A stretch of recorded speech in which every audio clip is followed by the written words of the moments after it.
बिस्मिल्लाहिर्रहमानिर्रहीम। ये शर्मिंदगी के तमगे हैं, ज़िल्लत के हार हैं।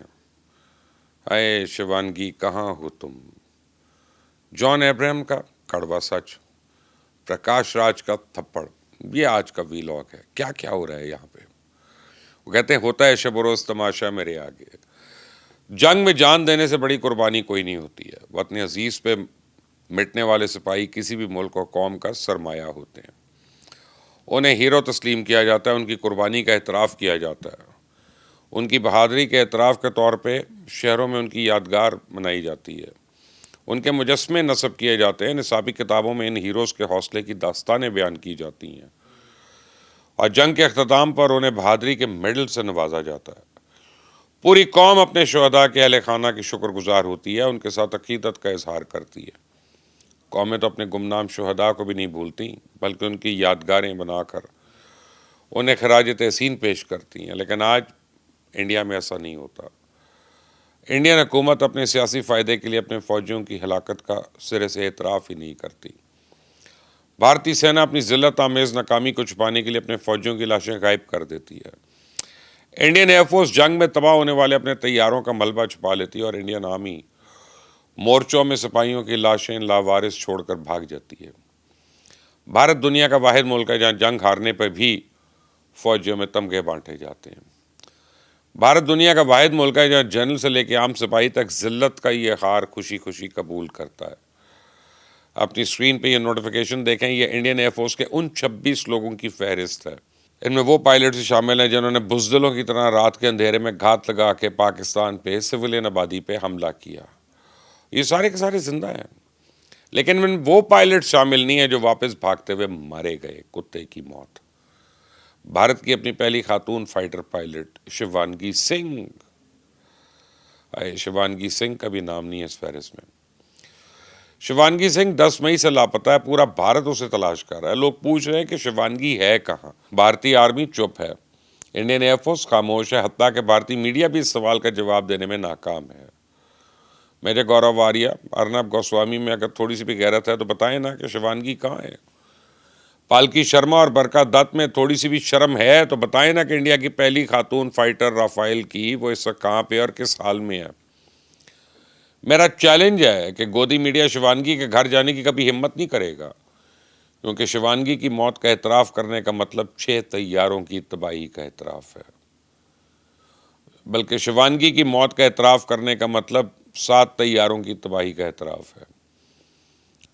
आप इनका जुल्म देखें कि जिन 26 लोगों को मेडल दिए गए उनमें भी अपनों को वह नवाजा गया।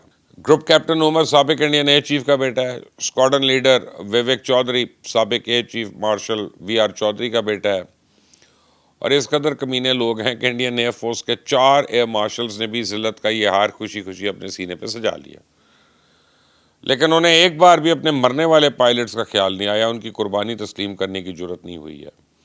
उनमें इतनी शर्म भी नहीं है कि इनके अहल खाना को दिलासा ही दे आते, उनकी आरती को कंधा दे देते, फौजी एजाज साथ उनके आखिरी रसूमात अदा करते। इंडियन नेवी जिसने ऑपरेशन सिंदूर में सिरे से कोई किरदार ही अदा नहीं किया, उस नेवी के ऑफिसर्स ने भी अपनी छाती पे शर्मिंदगी का मैजल टांक लिया। तो इंडियन नेवी की वाहिद करतूत तो यह थी कि इसने विक्रांत को कराची की तरफ भिजवाया था, लेकिन जब पाक बहरिया के जवानों ने इसका रास्ता रोका तो ये बजाय लड़ने के दुम दबाकर मुंबई वापस भाग गया और आज तक वहीं शर्मिंदा शर्मिंदा खड़ा हुआ है। लेकिन आज मैं मोदी और भारतीय सेना के इस झूठ को शवाहिद के साथ एक्सपोज करूंगा और उन्हें इनकी औकात याद कराऊंगा। 10 मई को पाकिस्तान ने आदमपुर में इंडिया का S-400 एयर डिफेंस सिस्टम तबाह करने का दावा किया। इस हमले में वहां तैनात भारत के 6 ऑपरेटर्स ही मारे गए। लेकिन 2 रोज बाद मोदी ने अपनी फौज का मोरल बढ़ाने के लिए आदमपुर एयरबेस पहुंच गया। पे स्क्रीन पे तस्वीर देखें, आपको मोदी के साथ S-400 का मिसाइल लॉन्चर दिखाई दे रहा है। मोदी ने स्टेज के पीछे इस मिसाइल लॉन्चर को इसलिए खड़ा किया था ताकि वो दुनिया को बता सके कि इसका S-400 सिस्टम तबाह नहीं हुआ। इसके नालायक यानी इस नालायक चाय वाले को ये नहीं पता था कि S-400 एयर डिफेंस सिस्टम बुनियादी तौर पे 3 यूनिट्स का मजमुआ होता है। उसके साथ एक रडार स्टेशन है और एक कमांड एंड कंट्रोल यूनिट भी है। और शैतान मोदी को आज तक आदमपुर वाले S-400 सिस्टम के तीनों यूनिट्स एक साथ दुनिया को दिखाने की जरूरत नहीं हुई है। आप अपनी स्क्रीन पे इंडियन एयर चीफ की ये तस्वीर देखें। ये 6.25 फुट का हिजड़ा कल एक मारे जाने वाले फौजी के घर गया। इस बुज़दिल ने वहाँ पूरा फोटो सेशन करवाया, लेकिन ये नहीं बताया कि मरने वाला फौजी कब, कहाँ, कैसे मरा। मैं आपको बताऊँ, ये तस्वीर राजस्थान की है। मरने वाला S-400 का ऑपरेटर था, जिसे हमारे पायलट्स ने कामयाबी के साथ निशाना बनाया। जिस पायलट ने यह कारनामा सर अंजाम दिया, कल ना सिर्फ उसको मेडल से नवाजा, बल्कि विंग कमांडर रिजवानुल हक का खुसूसी तौर पर तारुफ भी कराया गया।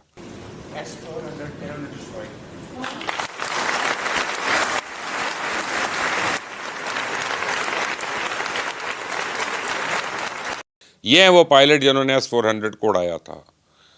हम पाकिस्तानियों ने तो ये सारे मनाजिर लाइव देखे थे। मैं इंडियन शहरियों को भी अपने एक हीरो से मिलवाता हूँ, ताकि वो भी जान ले वो कौन था। उसने आदमपुर में लगे S-400 को तबाह किया था। बाकी शहजादे ये हैं। आप अपनी स्क्रीन पर पाकिस्तान के इन पायलट्स को देख सकते हैं, जिन्होंने राफेल समेत 7 इंडियन तैयारों का कामयाबी के साथ शिकार खेला। भारतीय सेना ने कर्नल सोफिया और 2 दीगर खवातीन अफसरों को आज अमिताभ बच्चन के टीवी शो कौन बनेगा करोड़पति में भिजवा दिया। यकीन माने पूरा भारत अपनी सेना पे थू थू कर रहा है। साउथ के मारूफ अदाकार प्रकाश राज ने तो यहाँ कह दिया कि अब क्या, अब इन तीनों को बिग बॉस में भिजवाएंगे। इंडिया जानना चाहता है कि ऑपरेशन सिंदूर से हमने हासिल क्या किया।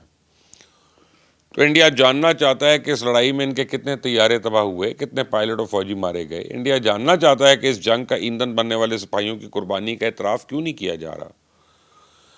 इंडिया अपने हीरोज़ को देखना चाहता है। इंडिया जानना चाहता है कि शिवानगी कहाँ मर गई। लेकिन मोदी सरकार और भारतीय सेना मिलकर सच को छुपाने की कोशिश कर रही है। वो अपने तबाहशुदा तैयारों का मलबा छुपा सकते हैं, अपनी फौजियों की लाशें चुपचाप जला सकते हैं, दफना सकते हैं, लेकिन सच को नहीं। इंडिया के बाज़मीर सहाफ़ी इस झूठ का पीछा करते रहेंगे। सुने जरा। मैं चाहता हूं, क्या colonel Sofia Qureshi, wing commander Vyomika Singh और कमांडर प्रेरणा देवस्थली को कौन बनेगा करोड़पति में जाना चाहिए? क्या यह संगोल युग है?